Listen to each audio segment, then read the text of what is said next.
얼마 전 새벽 예배 설교 때 말씀드린 적이 있었는데요, 못 들으신 분도 계시니까 한 번 더 그 내용을 나누면서 오늘의 설교를 시작하려고 합니다. 대한민국 연예계의 대표 애처가이자 사랑꾼, 아내의 바보로 유명한 연예인을 뽑으라고 한다면 여러분은 누구를 꼽으시겠습니까? 아마 여러분 중에는 TV를 잘 보지 않아서 연예인에 대해 관심이 전혀 없는 분도 계실 줄 압니다.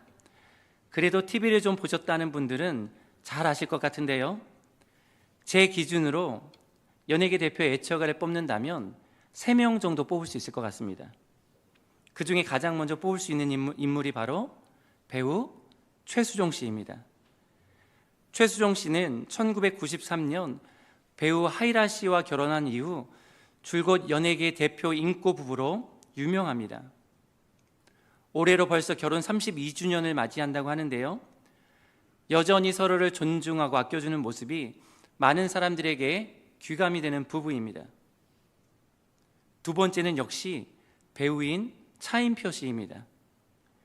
1995년 배우 신혜라 씨와 결혼한 이 차인표 씨는 결혼 30년이 지나가고 있는 지금도 아내에게 매일 사랑한다라는 말을 5번씩 한다고 합니다. 그럴 뿐만 아니라 아내에게 예쁘다라는 말도 많이 한다고 합니다. 특히 아침에 일어나자마자 아내에게 예쁘다라는 말을 건네준다고 합니다.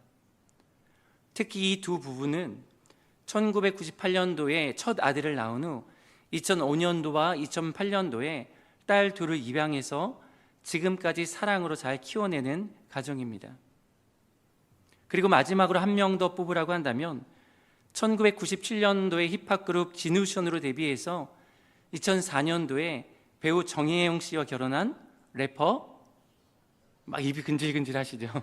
션입니다.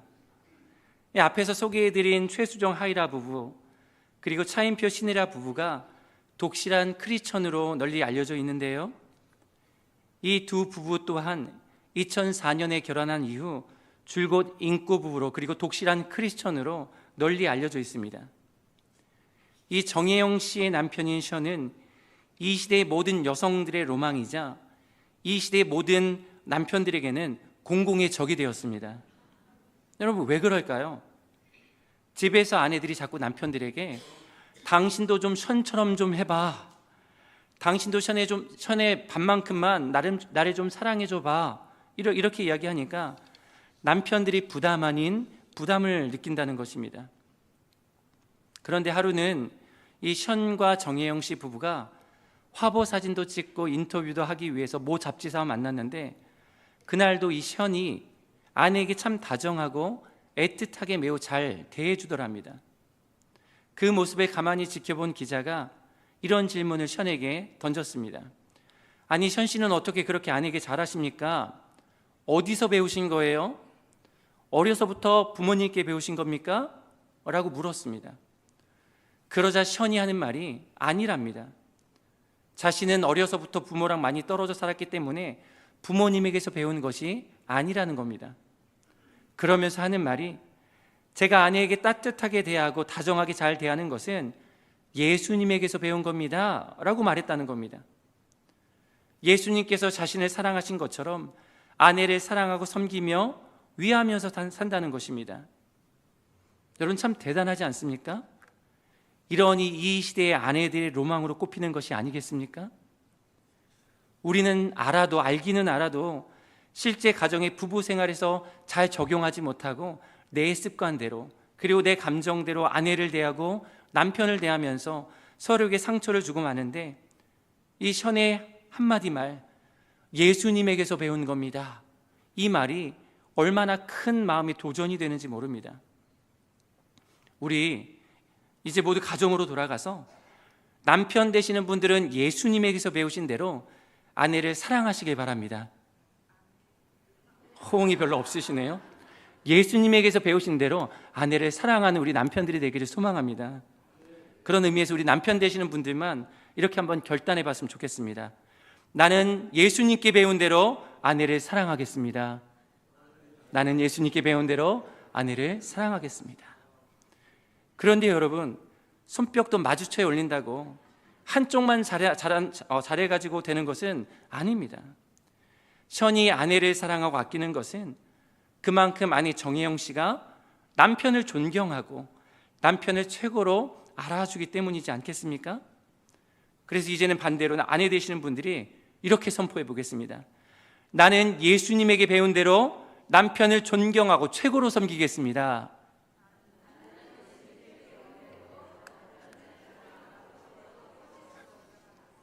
대답 안 하시는 분들도 있으시네요. 예수님에게 배운 대로 남편을 존경하고 최고로 여기는 우리 모든 아내분들 될 수 있기를 축복합니다.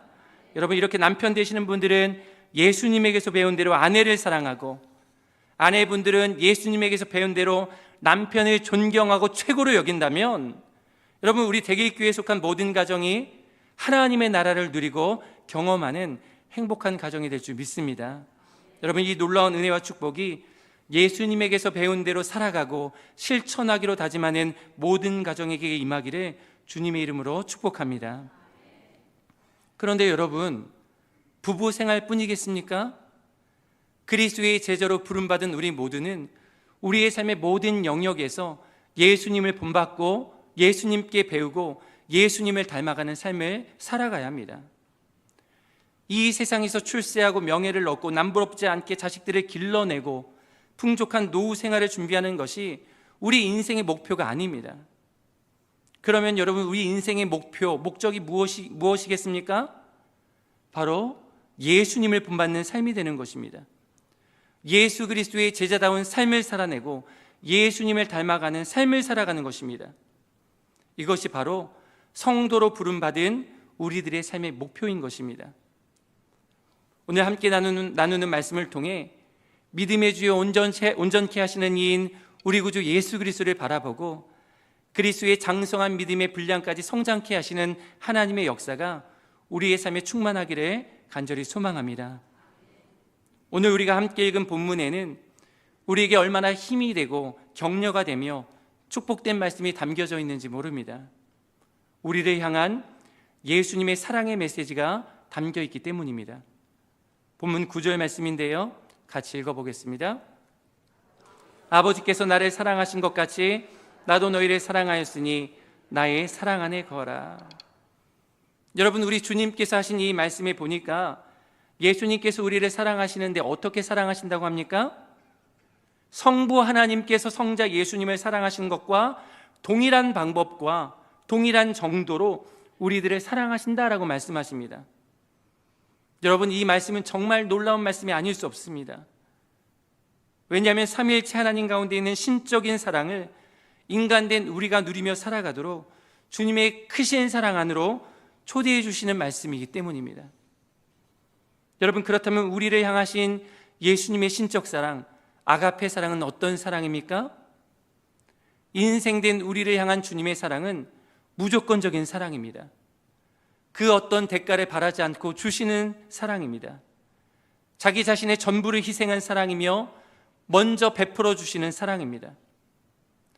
우리를 위한 주님의 사랑은 어제와 오늘과 그리고 영원토록 변함이 없는 사랑입니다. 여러분, 아무리 뜨겁게 사랑하던 남녀 사이의 사랑에도 유효기간이 있다고 하는데 주님의 사랑은 어떤 조건과 환경에도 결코 변하지 않는 사랑입니다. 자격 없는 자들을 위해 모든 것을 내어주신 사랑이기도 합니다. 예수님께서는 바로 이런 사랑으로 우리를 사랑하고 계신다고 말씀해 주셨습니다. 하나님 아버지께서 예수님을 사랑하신 것과 같이 예수님께서 우리를 사랑하신다라는 말씀은 우리 성도들이 받은 신적 사랑이 얼마나 크고 위대한 사랑인지를 보여주는 것입니다. 여러분, 예수님께서는 우리가 주님의 이러한 놀라운 사랑 안에서 살아가기를 원하십니다. 그래서 9절 하반절에 보면 주님의 사랑 안에 거하라고 말씀하시는 것입니다. 날마다 매일매일 순간순간마다 주님의 사랑 안에 머물러 살아가라는 말씀인 것입니다. 사랑하는 성도 여러분, 이 세상에서 가장 행복한 사람이 누구이겠습니까? 여러분은 누가 가장 행복하다고 생각하십니까?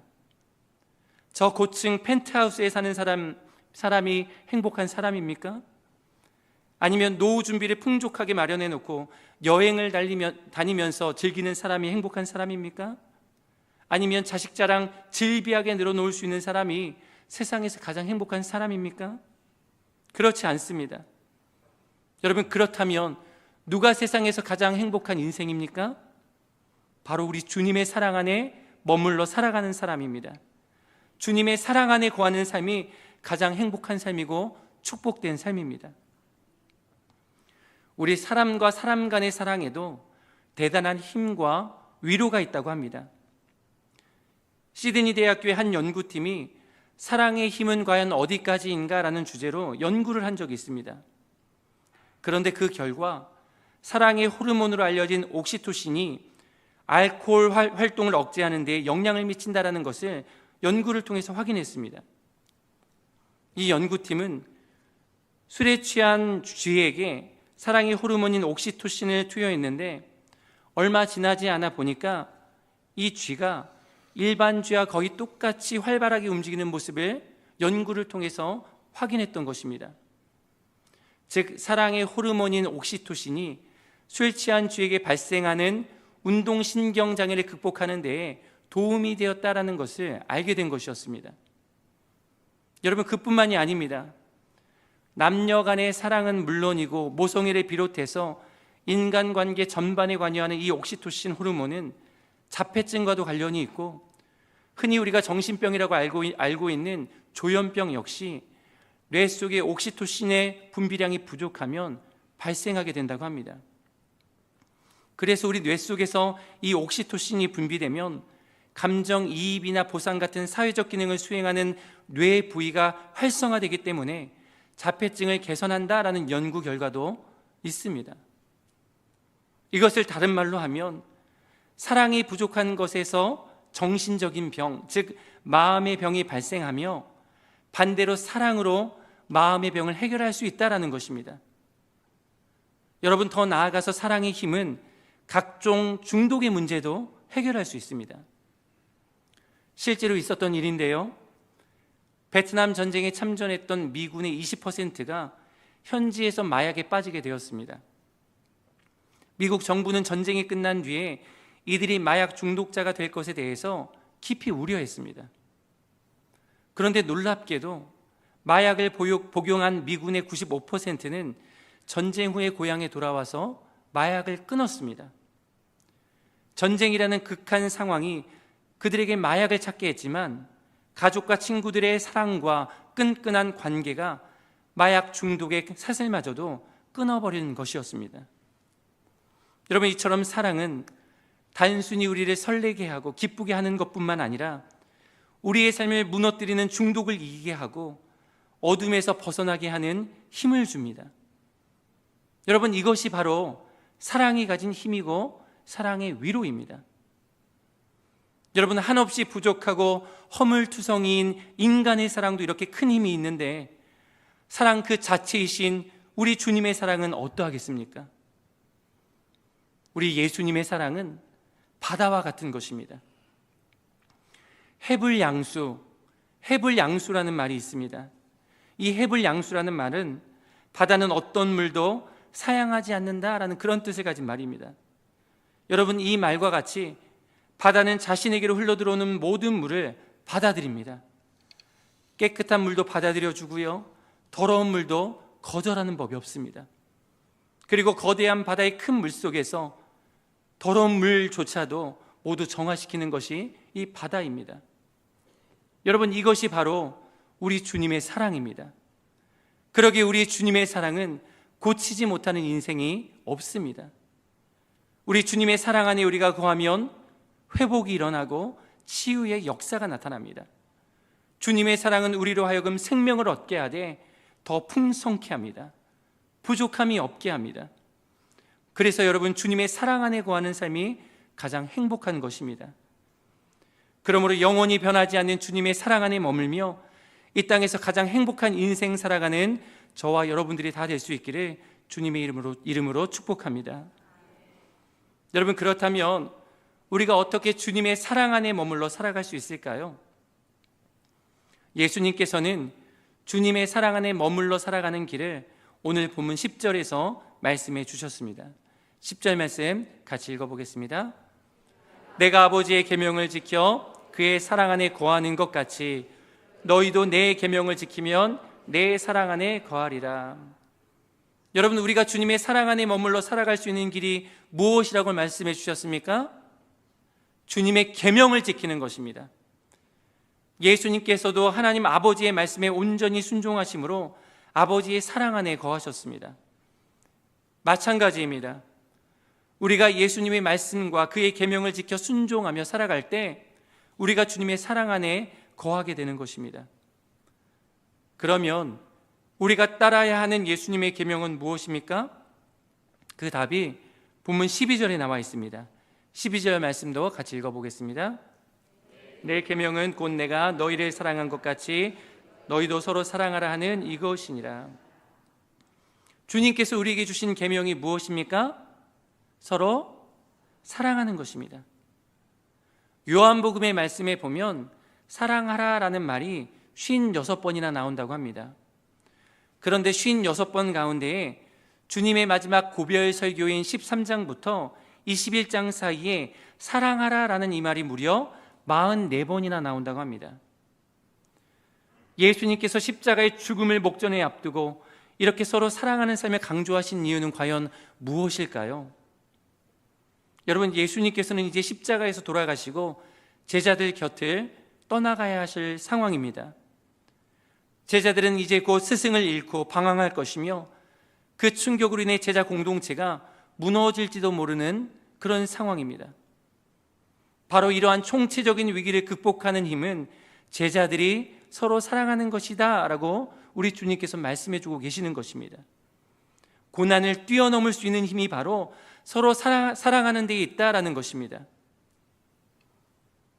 2025년에 우리 조국 대한민국을 생각하면 여러분은 어떤 마음이 드십니까? 그야말로 풍전등화와 같은 위기에 놓여 있는 것 같습니다.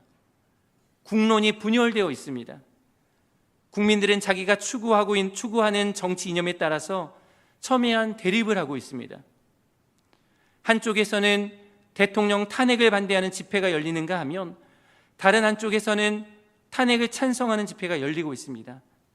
길 하나 사이로, 아니 문 하나 사이로 이러한 일이 벌어지고 있습니다. 여기저기에 다양한 사회 갈등이 심화되고 있습니다. 여러분, 우리 조국 대한민국이 맞이한 이 위기를 어떻게 극복할 수 있겠습니까? 그것은 바로 우리 주님의 계명과 같이 서로 사랑하는 데 있습니다. 사랑이 무엇이기에 위기의 대한민국, 자초되고 있는 이 나라를 건져낼 수 있습니까? 여러분, 고린도전서 13장의 말씀과 같이 사랑은 오래 참는 것이기 때문입니다. 사랑은 온유하기 때문입니다. 사랑은 시기하지 않고 자랑하지 않기 때문입니다. 사랑은 교만하지 않고 무례히 행하지 않으며 자기의 유익을 구하지 않기 때문입니다. 여러분, 사랑은 성내지 않습니다. 사랑은 모든 것을 참고 모든 것을 견딥니다. 그래서 우리가 서로 사랑하면 끝까지 서로를 참아주고 서로의 허물을 덮어주며 용서하고 용납하면 어떠한 방법으로도 해결할 수 없던 이 나라, 이 민족의 갈등과 분열이 떠나가는 역사가 나타나게 될 것입니다. 민족이 화해하고 민족이 화합하는 은혜가 서로 사랑할 때 임하게 될 것입니다. 여러분, 나라와 민족뿐이겠습니까? 이 사회 안에 깨어지고 부서진 가정이 너무나도 많이 있습니다. 작년 3월에 발표한 통계청의 자료에 따르면 2023년 한 해 동안 우리나라의 이혼 건수가 무려 9만 2천 건에 달했다고 합니다. 이 말은 곧 2023년 한 해 동안 깨어진 가정이 무려 9만 2천 가정에 달한다는 것입니다. 결코 작은 숫자가 아닙니다. 공식적으로 집계된 숫자가 이만큼이지 통계청 집계에 잡히지 않는 숫자를 생각한다면 훨씬 더 많은 가정이 깨어지고 훨씬 더 많은 가정이 부서지는 아픔을 겪고 있습니다. 여러분, 이러한 가정들이 어떻게 다시 회복될 수 있습니까? 우리 주님의 계명과 같이 서로 사랑하는 것입니다. 깨어져가는 부부와 가정에 대한 다른 어떤 것이 아닙니다. 바로 예수 그리스도의 십자가 복음이며 그분의 말씀과 같이 서로 사랑하는 것뿐입니다. 서로 사랑할 때 우리의 가정이 작은 하나님의 나라가 되는 것입니다. 서로 용납하고 이해할 때 우리의 가정이 주님의 임재가 가득한 교회가 되는 것입니다. 소망하기는 저와 여러분들의 가정이 서로 사랑의 이 실천을 통해서 하나님의 나라가 되고 주의 몸된 교회가 되는 은혜가 충만할 수 있기를 주님의 이름으로 축복합니다. 여러분, 교회도 마찬가지입니다. 어느 집단, 어느 모임보다 다양한 출신의 사람들이 모여있는 곳이 바로 교회입니다. 다양한 성향을 지닌 사람들이 모여있고 각기 다른 취미와 관심사, 생각을 지닌 사람들이 이 교회에 모여 있습니다. 그러다 보니 어떻습니까? 교회 안에서도 무리가 갈리고 교회 안에서도 서로에게 상처를 안겨다 줄 때가 참 많이 있습니다. 그러나 여러분, 우리가 분명하게 기억해야 할 것은 예수님의 희생적인 사랑으로 세워진 곳이 바로 교회라는 사실입니다. 교회는 서로 사랑함으로 존재합니다. 사랑이 없으면 교회는 더 이상 교회가 아닙니다. 아무리 반듯한 예배당이 있다 해도, 아무리 교인 수가 많고 재정이 넉넉하다 해도, 아무리 모든 것을 다 갖추었다고 해도 여러분, 사랑이 없으면 아무것도 아닙니다. 그러나 반대로 가진 것이 없어도 모든 면에서 서툴러도 사랑이 있으면 예수님의 향기가 흘러나오는 참된 교회가 되는 것입니다. 그렇게 서로 용서하고 이해하고 서로 사랑하는 것만이 주님의 몸된 교회를 건강하고 아름답게 지켜 나아가는 것입니다. 우리가 잘 알고 있는 어거스틴은 그리스도인인지 아닌지를 결정짓는 데 있어서 유일한 표준은 사랑이다. 사랑만이 하나님의 자녀와 마귀의 자녀를 구별한다라고 말했습니다. 또한 고아들의 대부이자 어린이의 교육에 있어 조건 없는 사랑을 실천한 스위스의 사상가 페스탈로치는 사람들이 서로 사랑 속에 있을 때 하나님께서 가까이 오신다라고 말했습니다. 그리고 세계적인 대문호 톨스토이는 어디에서도 하나님을 본 사람은 없으나 우리가 서로 사랑하면 하나님은 우리 품 안에 깃들게 될 것이다 라고 말했으며, 기독교 철학자이자 장로교 목사인 프란시스 쉐퍼 박사는 사랑을 가리켜서 그리스도 제자의 배지다 라고 했습니다. 여러분, 배지가 무엇입니까? 국회의원에 당선되면 무엇을 줍니까? 금배지를 줍니다. 국민을 대표하는 국회의원이 되었다라는 상징이 바로 이 금배지인 것입니다. 마찬가지입니다. 우리가 예수 그리스도의 제자 되었음을 나타내 보여주는 상징이 바로 사랑이라는 것입니다. 사랑하는 성도 여러분, 여러분은 그리스도의 제자이며 주님을 따라 살기로 결단하신 성도이십니까? 다시 한번 묻겠습니다. 여러분은 그리스도의 제자이며 주님을 따라 살기로 결단하신 성도이십니까? 여러분, 그렇다면 가정에서나 교회에서나 그리고 우리가 속해 있는 직장에서 우리가 주님의 계명과 같이 서로 사랑하게 힘쓰는 저와 여러분들이 되기를 소망합니다. 사랑하되 어떻게 사랑해야 합니까? 예수님께서 우리를 사랑하시듯 곧 예수님에게서 배운 사랑으로 서로 사랑하기를 주님의 이름으로 축복합니다. 여러분, 우리가 이렇게 예수님의 사랑으로 서로 사랑하게 된다면 어떠한 일이 우리의 삶에 일어나게 될까요? 우리의 삶이 예수님의 기쁨으로 충만케 되어집니다. 본문 11절 말씀 같이 읽겠습니다. 내가 이것을 너희에게 이르면 내 기쁨이 너희 안에 있어 너희 기쁨을 충만하게 하려 함이라. 아멘. 여러분, 우리는 지금 기쁨이 상실된 시대를 살아가고 있습니다. 실제로 몇 년 전 어느 한 기업에서 웃음에 관한 라이프 스타일 조사라는 제목으로 우리나라 20세부터 50세까지 남녀 500명을 대상으로 설문조사를 했는데 그 결과가 참 씁쓸했습니다. 이 설문조사 결과에 따르면 우리나라 사람들은 하루에 평균 10번 정도 웃고 한 번 웃을 때 평균 8.6초 동안 웃는다고 합니다. 여러분, 이것을 계산해 보면 하루 평균 90초밖에 웃지 않는다라는 참 안타까운 씁쓸한 그런 결과가 나옵니다. 이것을 1년으로 환산해 보면 1년 365일 중에 우리가 웃는 시간은 고작 9시간 뿐입니다. 우리가 80년을 산다라고 봤을 때 웃으며 지내는 시간이 채 30일도 되지 않습니다. 그런데 이에 반해서 우리나라 사람들이 걱정하고 근심하는 시간도 조사해 보니까 하루 평균 3시간 6분을 걱정하며 보내는 것으로 나타났습니다. 이는 1년에 45일을 그리고 80년을 산다고 봤을 때 10년의 세월을 근심 걱정하며 보내는 것이나 마찬가지입니다. 미국의 유명한 저널리스트인 맥스 러너는 오늘 우리가 살아가고 있는 이 시대를 이렇게 정의한 바 있습니다. 지금 우리는 과거 어느 때보다 더 많은 자유를 누리고 행동의 제재를 받지 않고 살아가고 있다. 그러나 놀라운 충격은 우리가 하고 싶은 것, 가고 싶은 곳, 생각하고 싶은 것을 마음대로 하면서도 기쁨이 없다는 사실이다. 우리 시대를 한마디로 기쁨을 잃어버린 시대라고 정의한 것입니다. 그런데요, 사랑하는 성도 여러분, 기쁨을 잃어버린 시대 속에서도 충만한 기쁨을 누리는 사람들이 있습니다. 누구입니까? 예수님의 계명인 서로 사랑하라라는 말씀을 지켜내면서 주님의 사랑 안에 머물러 살아가는 성도들입니다. 우리가 주님의 사랑 안에 거하면 주님의 기쁨으로 충만케 됩니다. 이 세상에서 경험하는 기쁨은 완전하지 않습니다. 영원하지도 않습니다. 그러나 우리 예수님의 기쁨은 다릅니다. 예수님의 기쁨은 완전한 기쁨입니다. 우리 예수님의 기쁨은 영원한 기쁨입니다. 우리 예수님의 기쁨은 어떤 처지에서도 기뻐할 수 있는 기쁨입니다.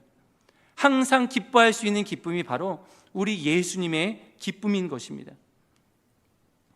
우리가 잘 알고 있는 사도 바울을 한번 생각해 보시길 바랍니다. 사도 바울, 그는 기쁨의 서신이라는 별칭을 가진 빌립보서를 기록했습니다. 이 빌립보서에서 가장 많이 되풀이되는 단어가 바로 기쁨입니다.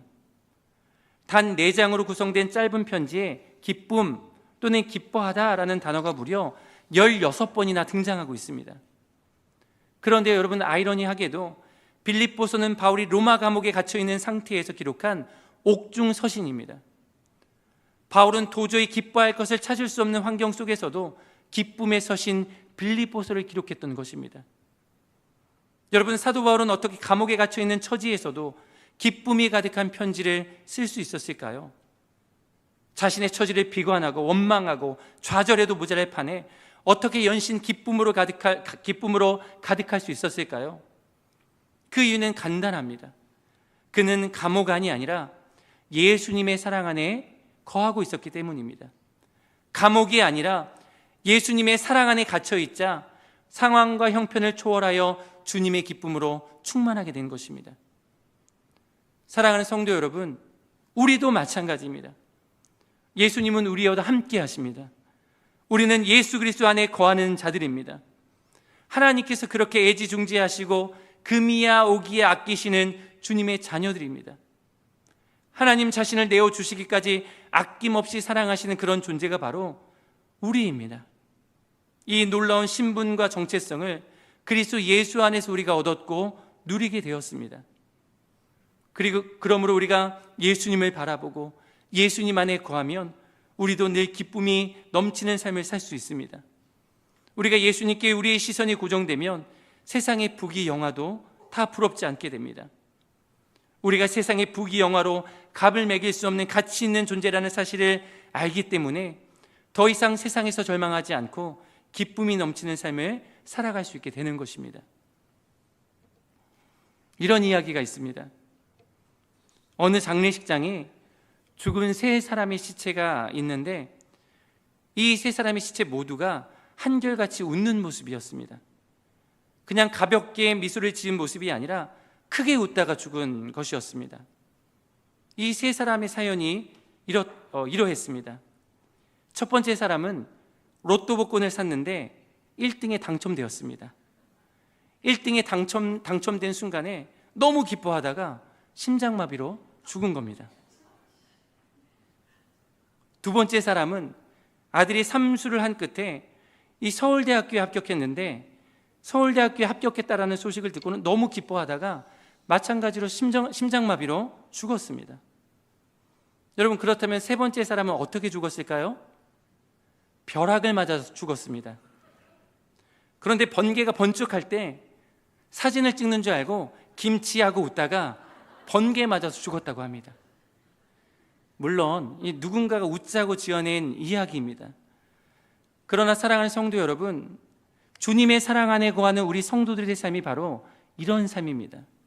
죽는 순간까지 행복하게 웃으며 기뻐하며 살다가 우리 주님께서 부르실 때에 한박 웃음을 지으며 천국을 향해 나아가는 삶, 바로 그러한 삶이 우리 주님 안에 거하는 삶입니다. 여러분, 그런 복된 삶, 주님의 기쁨으로 충만한 삶을 살아가는 저와 여러분들이 다 될 수 있기를 주님의 이름으로 축복합니다. 이제 말씀을 맺도록 하겠습니다. 어느 시골 교회에 이 연세가 지긋한 한 목사님께서 부임하셨습니다. 목사님께서는 부임하신 첫날 사랑에 관한 설교를 하셨습니다. 성도들은 사랑에 관한 이 설교를 듣고 좋아했습니다. 다음 주일에는 목사님께서 어떤 설교를 하실까 기다리는 성도들도 있었습니다. 그런데 그 다음 주일에도 목사님께서는 사랑하라라는 같은 설교를 하시는 것이었습니다. 이 성도들이 조금 짜증이 났습니다. 다음 주일에는 다른 말씀을 전하시겠지. 그리고 다음 주일이 돌아왔습니다. 목사님께서는 또 사랑하라라는 말씀을 전하셨습니다. 성도들은 서로의 얼굴을 바라보면서 어이없어 했습니다.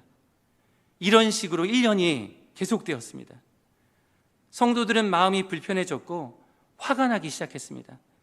어떻게 매일 똑같은 설교만 하냐며 불평불만을 쏟아내기 시작했습니다. 이윽고 성도들은 자기 자신들이 모셔온 목사님에게 다른 곳으로 가달라고 부탁하기에 이르렀습니다. 그리고 목사님은 아무 말 없이 짐을 싸셨습니다. 그리고 마지막 고별 설교를 하게 되셨습니다. 성도들은 목사님이 그렇게 금세 떠나실 줄은 몰랐습니다. 약간의 양심의 가책을 느끼면서 마지막 설교만큼은 경청해 주기로 마음먹었습니다. 목사님께서 강대상에 마지막으로 오르셨습니다. 여러분, 마지막 고별 설교 어떤 내용으로 설교를 하셨을까요? 역시나 서로 사랑하라, 서로 사랑하라라는 말씀이었습니다. 성도들은 묵묵히 말씀을 들었습니다. 저 노인 목사가 왜 저래야 하는가? 그런데 이상한 일이 벌어지기 시작했습니다. 성도들의 눈에서 눈물이 쏟아지기 시작했습니다. 오죽하면 저 목사님께서 가는 날까지 저러랴. 얼마나 우리가 서로 사랑하지 않으면 저러랴.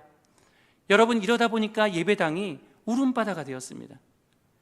마지막 예배가 끝나고 성도들이 목사님에게 달려들었습니다. 목사님, 우리가 잘못했습니다. 이제 알았습니다. 예수님처럼 우리가 사랑할 수 있는데 우리가 하지 않았습니다. 제발 우리를 용서해 주시고 가지 마십시오. 계속 서로 사랑하라는 그 설교만 해 주십시오. 우리가 그것만 듣겠습니다. 그래서 목사님께서 그 교회에 남게 되셨습니다. 다음 주일이 되었습니다. 성도들은 사랑하라라는 목사님의 설교를 듣기 위해 모였습니다. 설교가 시작되었습니다. 그런데 이번에는 달랐습니다. 하나님을 사랑하는 자는 11조를 해라. 사랑하라라는 주제가 더 이상 필요가 없었던 것입니다. 성도들이 깨달았고 성도들이 행동했기 때문입니다. 그래서 하나님께서 살아있다고 믿으면 드리라고 말씀을 전한 것입니다. 그래서 바로 다음 주일부터 전교인이 11조를 드렸습니다. 왜냐하면 이 설교를 듣고도 만약 11조를 안 하면 1년 내내 목사님께서 11조 하라는 설교만 나올 게 뻔하기 때문이었습니다. 그리고 그 다음 주일에는 어떤 말씀이 전해졌을까요? 예수님의 몸된 교회를 위해 수고하고 헌신해라, 이런 말씀이었습니다. 여러분, 그러자 모든 성도들이 봉사를 자원했습니다. 주일학교 교사로 찬양대원으로 시작해서 주차하고 청소하는 일까지 모두가 나섰습니다. 여러분, 이렇게 해서 이 교회는 말씀대로 행동하고 실천하는 교회가 되었습니다. 그러자 이 교회 안에 성령의 역사가 나타나기 시작했습니다. 말씀대로 삶의 질서가 잡히자 교회가 부흥했고 교회가 성장하게 된 것입니다. 사랑하는 성도 여러분, 우리 대길교회가 이런 교회 되어질 수 있기를 소망합니다. 주님의 말씀과 계명에 온전히 순종하고 실천하는 교회, 내가 너희를 사랑한 것 같이 서로 사랑하라라는 우리 주님의 말씀을 우리의 삶으로 살아내는 교회, 그래서 예수님의 기쁨으로 충만한 교회, 그렇게 건강하고 행복한 교회가 우리 대길교회 되어질 수 있기를 간절히 소망합니다. 여러분, 이 영광스러운 일을 위해 우리가 주님의 움직이는 교회로서 가정에서나 직장에서나 그리고 교회에서 사랑의 실천을 묵묵히 감당해 나아가는 주님의 참된 제자들이 다 되어질 수 있기를 주님의 이름으로 축복합니다. 기도하겠습니다. 하나님 감사합니다. 아무런 가치 없던 우리들을 아끼시고 사랑하셔서 주님의 변함없는 사랑 안으로 부르시고 초청해 주신 것에 감사드립니다. 이 놀라운 사랑이 우리 안에 부어졌음을 날마다 믿고 확신하며 우리에게 주어진 매 순간순간의 삶을 살아갈 수 있도록 축복하여 주시옵소서. 특별히 주님의 사랑과 은혜를 아무 조건 없이 얻은 존재로서 우리도 서로를 사랑하고 이해하며 용납하는 성숙된 삶을 살아갈 수 있도록 성령의 은혜와 능력을 부어 주시옵소서. 그렇게 주님의 계명과 말씀을 지키는 성도로서 주님의 사랑 안에 날마다 거하며 살아가게 하시고 세상이 알 수 없는 예수 안에 참된 기쁨으로 충만한 삶을 살아갈 수 있도록 우리의 삶을 인도하여 주시옵소서. 그래서 우리의 서로 사랑하는 이 모습을 보고 세상이 사랑의 주님을 발견하게 하시고 주님 앞에 돌아오는 역사가 우리의 삶을 통해 이루어질 수 있도록 인도하여 주시옵소서. 감사드리며 살아계신 우리 구주 예수 그리스도 이름으로 기도합니다. 아멘.